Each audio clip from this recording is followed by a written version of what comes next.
Sempre vemos jardins como cenários românticos. É um lindo local para casamentos. Perfumes projetados para atrair o parceiro usam fragrância de flores.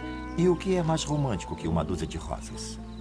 Não é sem razão que existe uma associação entre jardins e romance, porque o jardim é uma paisagem repleta de vida em reprodução.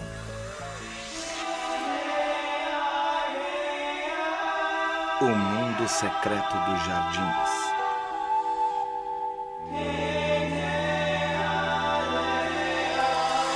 A vida reprodutiva das plantas.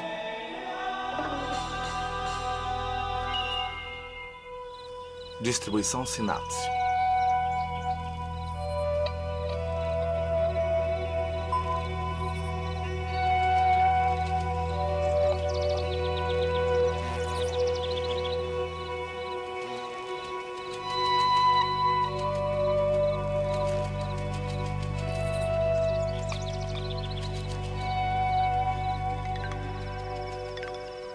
Tudo no jardim gira em torno de reprodução. Cada uma das criaturas é compelida a projetar seus genes para o futuro. E a estação é curta, então cada planta tem que usar todos os recursos à sua disposição. A cada momento certo, o local é inundado de sedução, ardil e manipulação explícita.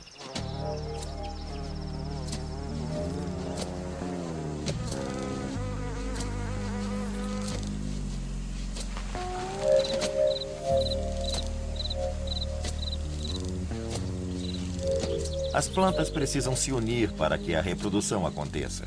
Diferentemente dos humanos, não podem se deslocar para conhecer o parceiro. Estão fadadas a um local. Por isso, a única maneira de acontecer a reprodução é ter um terceiro envolvido. Assim, as plantas incitam criaturas como insetos e pássaros a ajudá-las nessa reprodução. Num determinado dia, em seu jardim, duas diferentes flores e um inseto intermediário se unem em um trabalho de reprodução a três. Quando o abelhão se adianta em direção à lobelia azul em busca de néctar, um pequeno braço desce e pincela pólen em suas costas. A flor espertamente deixa o pólen num ponto bem ao alcance do abelhão para que ele o recolha antes de ir para a próxima flor para depositar sua carga.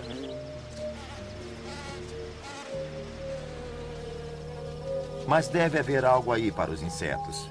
Por que se importariam com a reprodução das plantas? Em geral, o brinde é o néctar, um líquido doce rico em açúcares, às vezes até em aminoácidos, que pode beneficiar a criatura consideravelmente.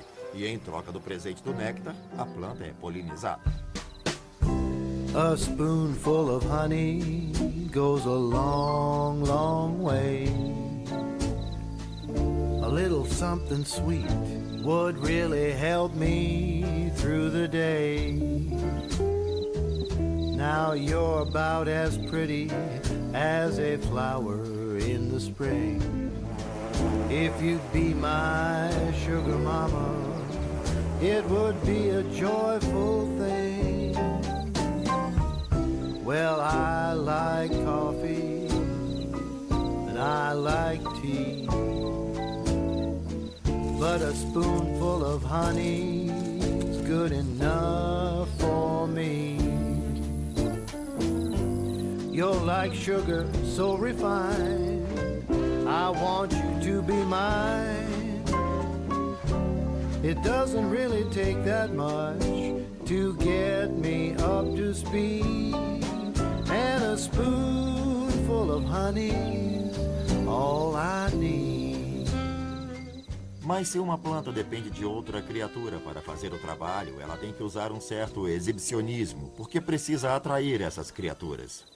As plantas mais vistosas do jardim, como os flamboyantes e as flores, estão lá principalmente para atrair outras criaturas para atuarem na função reprodutiva para elas. E fazem isso de muitas formas diferentes.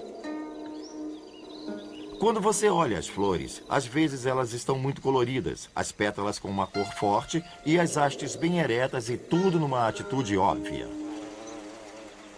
É fundamentalmente por isso que as criaturas que voam por lá não conseguem evitar serem atraídas. As plantas são, na verdade, bastante espalhafatosas nesse tipo de encargo, como se fosse um anúncio. Para fazer o trabalho ser eficaz, as plantas são muito seletivas em relação às cores. Por exemplo, a maioria dos insetos não vislumbra bem o vermelho e o roxo. Então, as plantas usam o recurso de usar cores vivas como o branco, o amarelo e o rosa para atrair muitos insetos. Na verdade, os insetos provavelmente não veem as cores com a mesma percepção que nós, porque eles têm uma forma diferente de visão.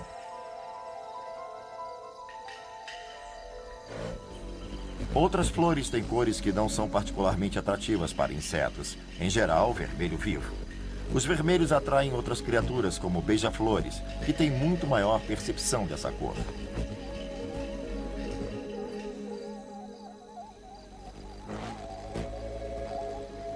Essa também pode ser uma cor útil para atrair borboletas que percebem bem os tons de vermelho.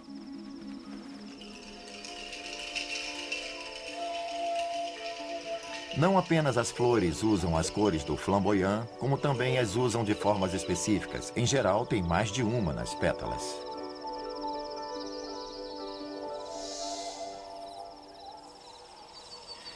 Podem-se ver flores que têm feixes em cor diferente, como uma seta apontando para onde se encontra o néctar. São guias de néctares. É como se dissessem, vem aqui se o que quer é néctar, e os insetos seguem essa indicação. Essas indicações visuais também direcionam o inseto para as estruturas reprodutivas da planta, onde ele irá recolher o pólen ou polvilhar a planta com o pólen da última flor visitada.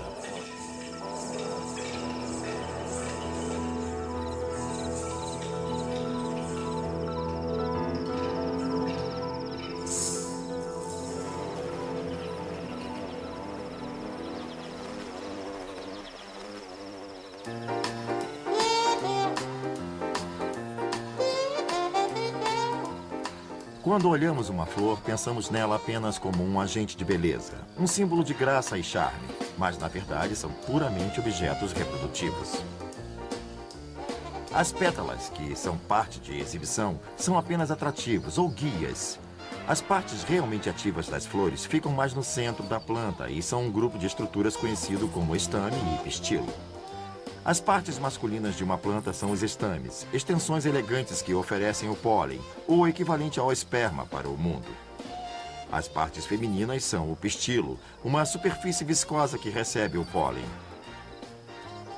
A função do pólen é sair da parte masculina de uma flor para a parte feminina de uma outra. Quando isso se faz corretamente, a fertilização ocorre e temos o potencial para criar um novo indivíduo.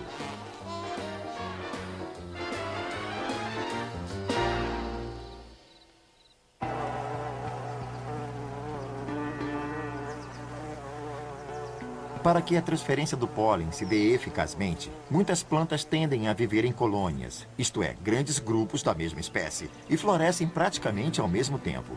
No jardim, o melhor procedimento é plantá-las em blocos, para que tenham uma grande colônia da mesma espécie e para que, quando o polinizador chegar, vá de uma flor a outra do mesmo tipo de planta, evitando que transfira o pólen para espécies diferentes, garantindo assim a eficiência.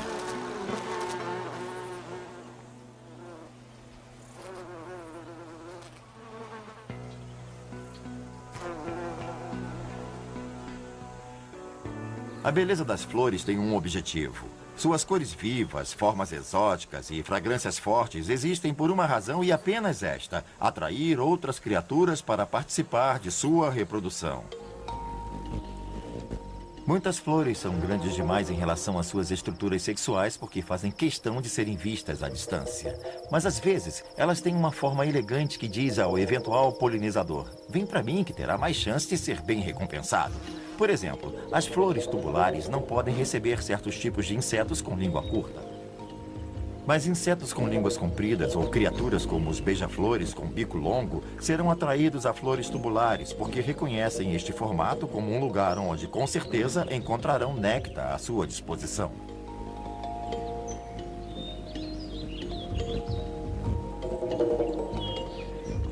No meio do verão, no auge da estação de crescimento, é que a competição acirra. Há uma grande disputa de florescimento. Na verdade, elas estão tentando gritar para os polinizadores como luzes de neon em Las Vegas, assim: venham cá, venham cá, venham cá. Para eles não, para mim. Elas precisam competir produzindo mais néctar, exibindo bastante suas cores, formas e fragrâncias exóticas e etc., porque o objetivo é chamar a atenção de um número limitado de polinizadores.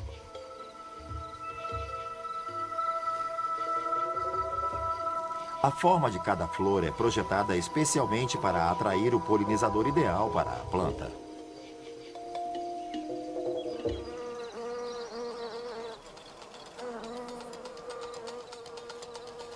As plantas querem o polinizador certo. Elas projetam suas formas, tamanhos e perfumes para atrair os escolhidos e afastar os penetras.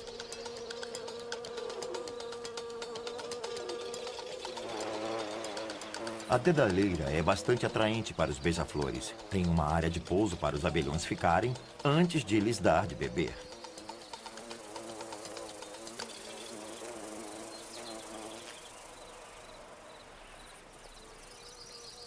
Outras flores são especialistas em usar borboletas como polinizadoras. Uma das coisas que distinguem uma borboleta de outros tipos de inseto é que ela tem uma língua comprida, uma probóscide, que pode penetrar nos nectários de uma flor, alcançando a longa corola tubular que outros insetos não conseguem facilmente. E em cada prova do líquido doce, ela fica polvilhada com pólen, que a planta espera que seja levada a uma outra próxima.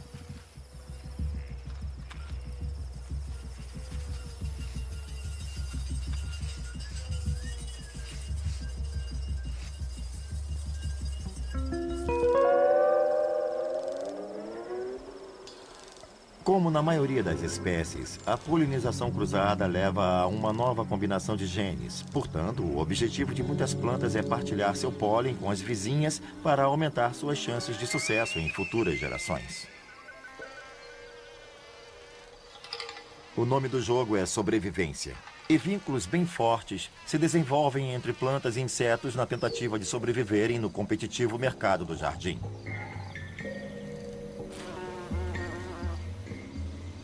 As gencianas desenvolveram um laço forte e exclusivo com os abelhões.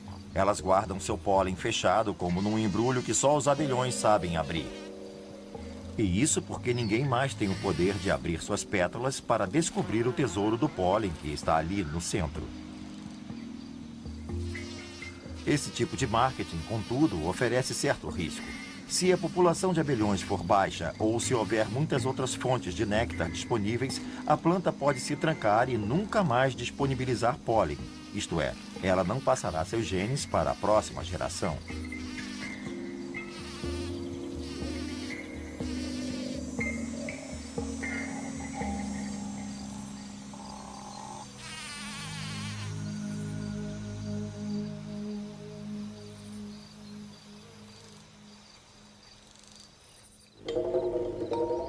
As plantas podem ser ainda mais estranhas, pois podem manipular insetos no sentido de que atuem como seus intermediários reprodutivos.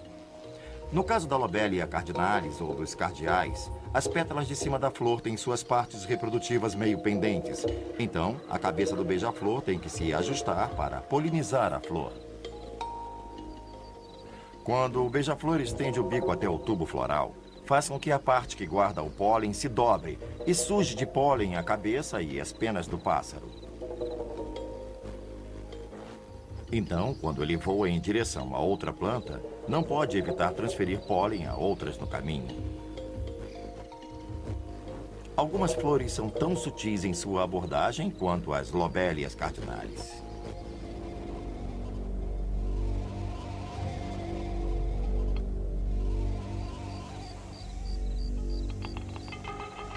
As asclépias têm flores bonitas que parecem orquídeas em cachos e atraem uma grande variedade de insetos polinizadores.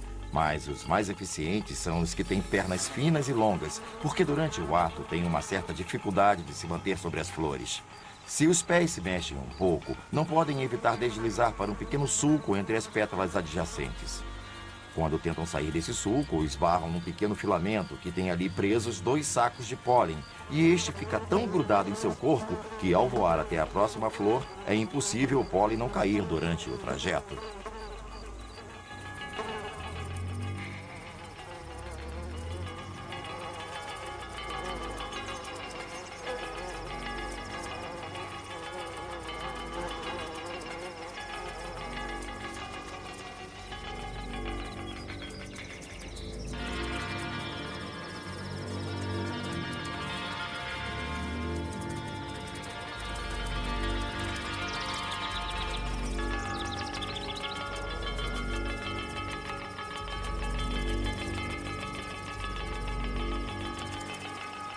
Os esquemas de polinização de plantas não são a prova de tolos. Às vezes, insetos fazem trapaças e roubam o pólen a seu próprio modo.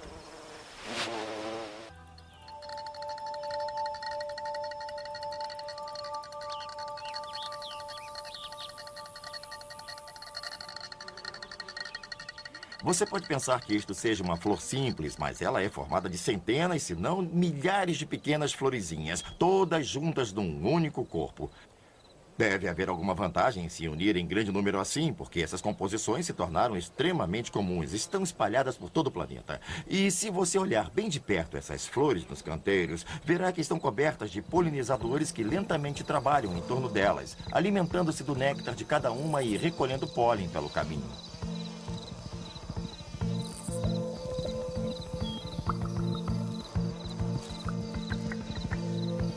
Muitas plantas são capazes de usar mais de um tipo de polinizador. Às vezes, elas chegam a ser promíscuas. Usam muitos polinizadores, enganando todos com o mesmo jogo.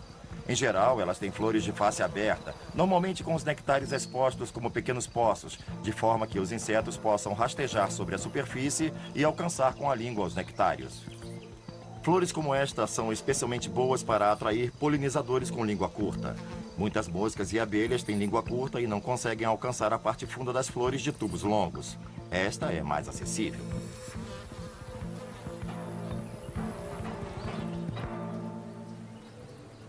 Mas isso também significa que essas plantas têm longo tempo de florescimento, isto é, há um processo contínuo em andamento, talvez de 6 semanas.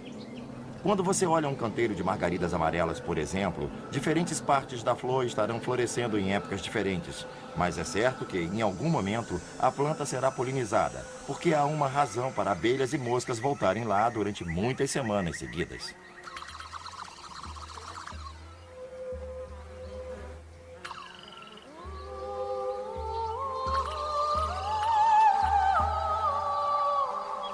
Para garantir que irão mesmo atrair insetos, as plantas não se limitam apenas a usar o truque do visual. Elas usarão toda a munição disponível em seu arsenal para trazer os insetos para si. Elas também usam a fragrância para atraí-los. Cheiros doces e perfumados, compostos voláteis que se dispersam facilmente na atmosfera e podem chamar a atenção de insetos em áreas abertas. Esses aromas suaves são uma forma de se anunciar. Elas estão dizendo, se vier a fonte deste aroma, ganhará o néctar.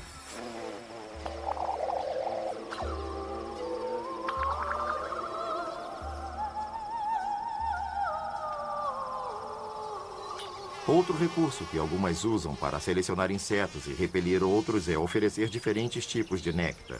Por exemplo, elas podem ter néctar rico em sacarose.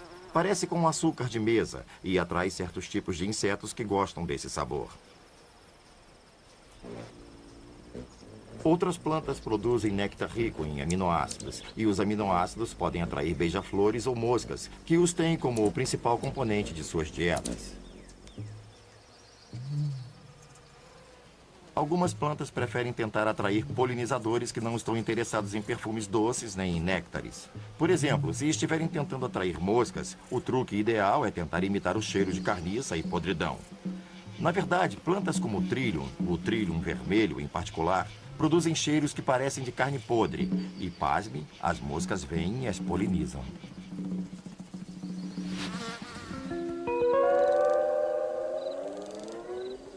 Nem todas as plantas, claro, produzem flores. Aliás, plantas mais primitivas, e muitas delas existem até hoje, simplesmente não se reproduzem com pólen.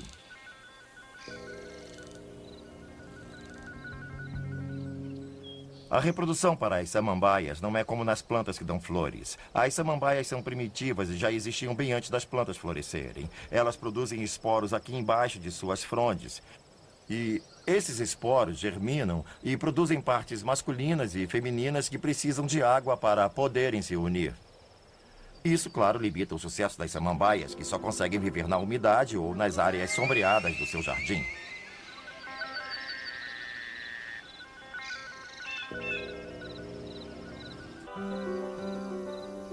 Plantas geralmente caem em 2 categorias, anuais e perenes.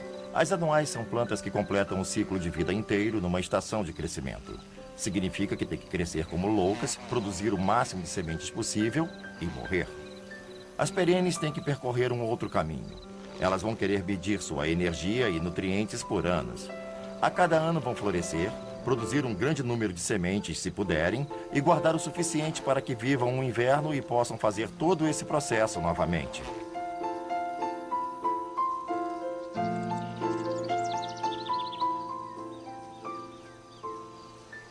As plantas são capazes de manipular muitas criaturas e não apenas insetos. As plantas frutíferas se voltam para um outro grupo de criaturas para espalhar sua semente. Elas usam todos os seus nutrientes para criar frutas, preciosas sementes embrulhadas num saboroso invólucro. Amantes de frutas como pássaros, coatis e até esta marmota, comem frutas e distribuem as sementes pelo jardim inteiro.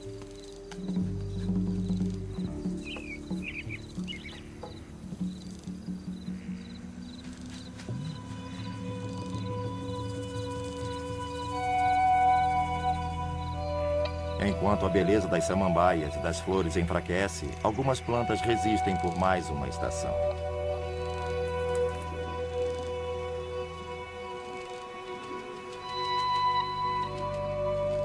Algumas plantas produzirão o máximo de sementes possível e aguardarão o momento de atirá-las ao vento. O ato final é uma vida efêmera.